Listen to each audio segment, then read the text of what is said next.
All right, here we are, crew and world, I suppose.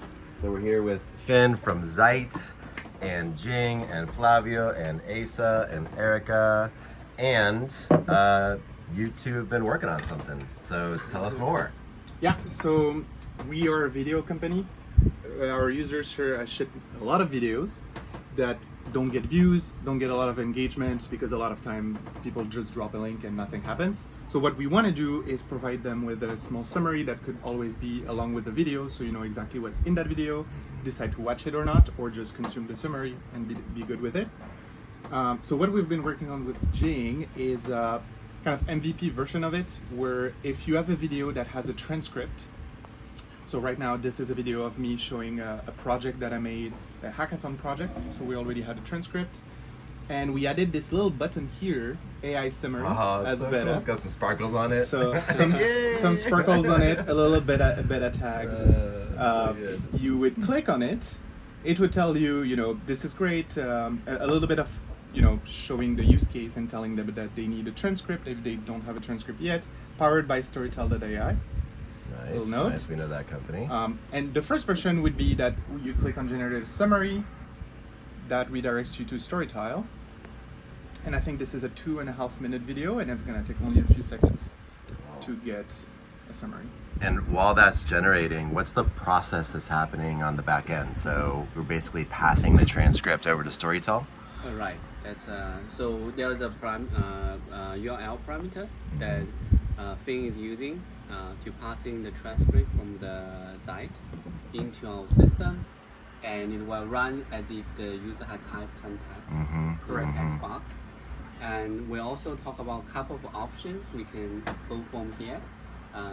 One of them, one improvement we can do is that we can add more parameters to tracking the sources, what type of videos, and so on and so forth. Then we improve our analytics.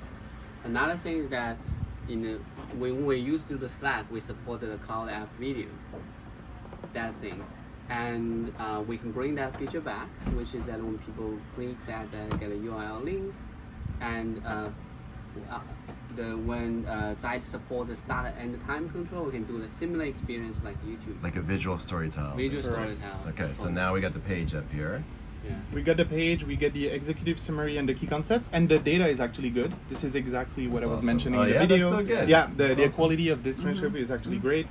And one of the good use case of the chat that we can highlight here is like, give me a title for this content.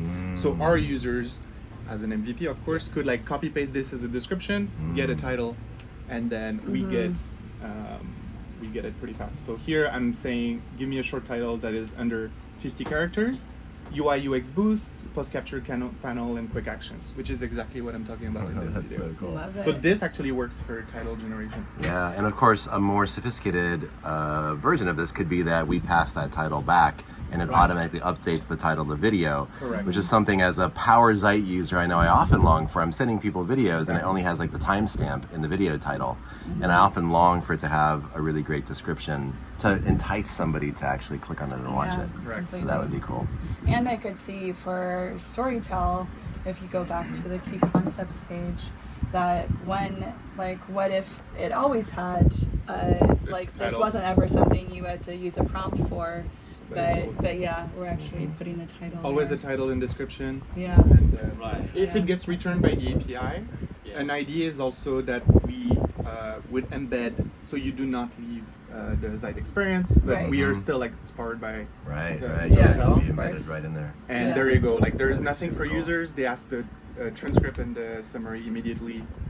Yeah, It works. and they could even chat with the video right from the site page. Would be really Correct. Cool. It Yeah. could be some kind of widget there, an Totally. SDK. Mm-hmm. So many Yeah. ways to fix that integrate, problem, Yeah, yeah.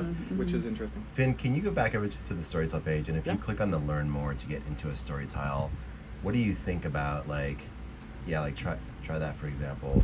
What do you think about like the depth of those Storytells, and what if we could actually like put them on like timestamps in the Zight video? So like if I have like a 3-minute Zight video, there could be like a little marker, and I could just like see a Storytell for like the first, you know, like 90 seconds or something? Would that kind of thing be interesting? Yeah, I think so too. I think so because sometimes the description may be too short. So at least you get 3 key concepts, but maybe I really want to put emphasis on one of them. That is the key of the video, and then say, you know, the first 2 minutes is what's relevant. Right now, today, a lot of our users, what I do is I keep mental note of the timestamps, and I write actually little chapters. Right. But that could be basically be some kind of chapters. Totally. Right, good. exactly. And also, because right now, you know, when you are passing the transcript, and we have a particular format I can give to you, and if you're passing with that format, we will also be able to understand timestamp. Ooh, chapters. Yeah, so we can have something, That'd be and cool. then, which is essentially where we have 3 stages where we'll work on. The first one is what Finn had already demoed here. Cool. So it means and Storytell. Check. Yeah, check.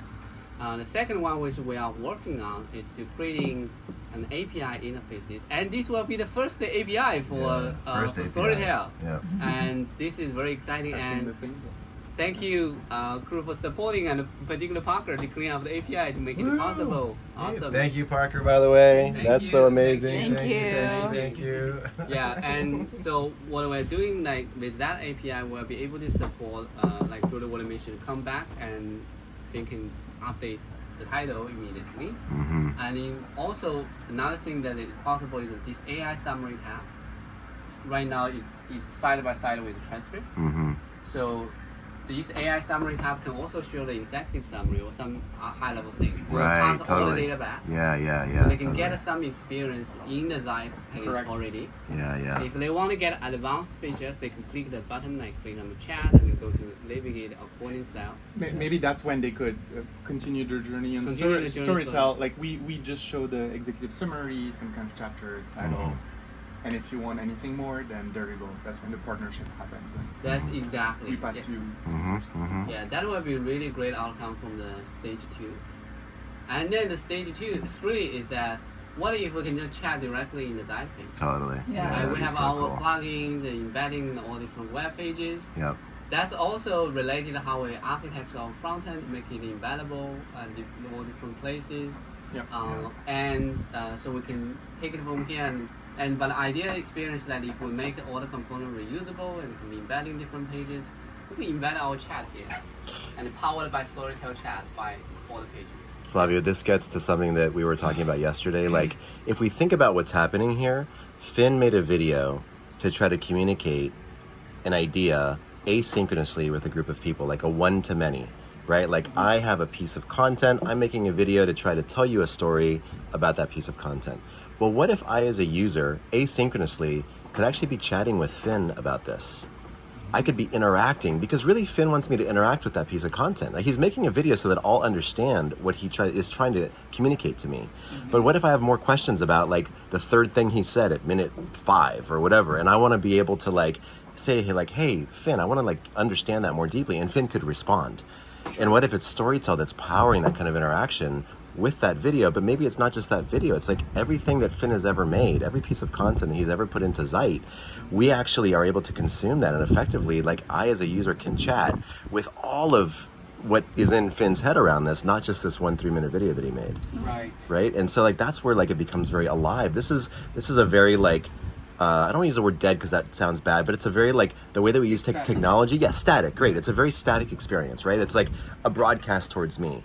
But, like, we have an opportunity to make this an interactive experience. And that's where it gets really exciting.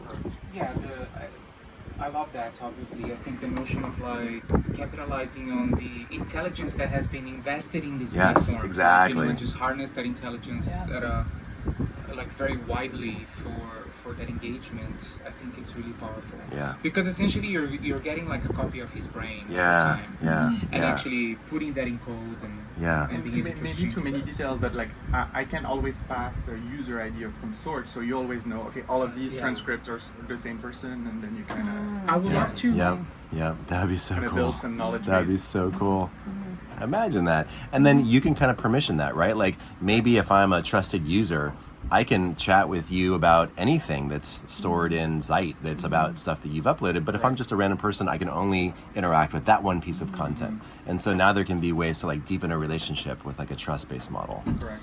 It sounds Yeah. a little bit like building a knowledge base, but not deliberately so, because as you're creating content over time, like data that is being collected, and then you know the logic can organize the information. Yeah, for you. exactly. And There's then- unstructured knowledge bases Right. everywhere, exactly right? It's unstructured. Yeah, yeah, yeah. And this is now able to give people an interface to Right. them. Yeah. And I think Yeah. what's interesting as well is just like as we explore that idea, so we go back to the original problem that you had shared with us of like, hey, even at Zight, like folks are not watching the videos or, Yeah. you know, I drop things and it's like there's no audience.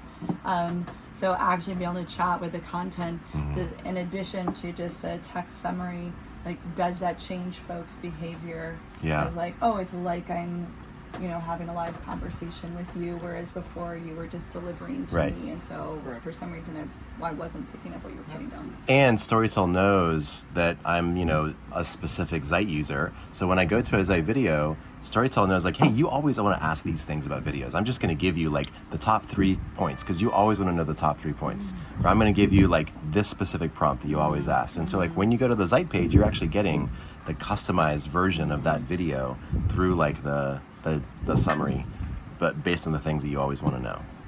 Which It is sounds cool. powerful to go from like a unilateral communication style where a video is created and presented to a model where every video is immediately interactive. Yeah. Right. Because it comes Yeah. with not only the information of the video, but it comes with all the intelligence that is attached to the author. And not just the author, but the user as well. The user as Like, well. you know, Sure. you always need executive summaries because you're time poor, or you're always curious about the artistic angle. So I'm gonna like, you know, I'm gonna suggest prompts that are based on the things that I know that you always want to learn about. For the creator is amazing because I think there's this augmentation of or bedazzlement of your content because now it's like 3-dimensional. Yeah, you know, it totally. is no longer about only that thing. It's about the author. It's about the background. It's about like all the other videos, and there's this Yeah. augmentation of the and just richness of content. I was gonna that say think is- richness of depth of Yeah, like the person depth of behind the content. content. Yeah, yeah. And the benefit of like the summary as well. I always start to feel for the user because we don't have this interactivity or Yeah. the text summary. We'll have to yet. run Storytell on this video so that Yeah. people don't actually have to watch a I'm like, 12-minute video. sorry. Yep.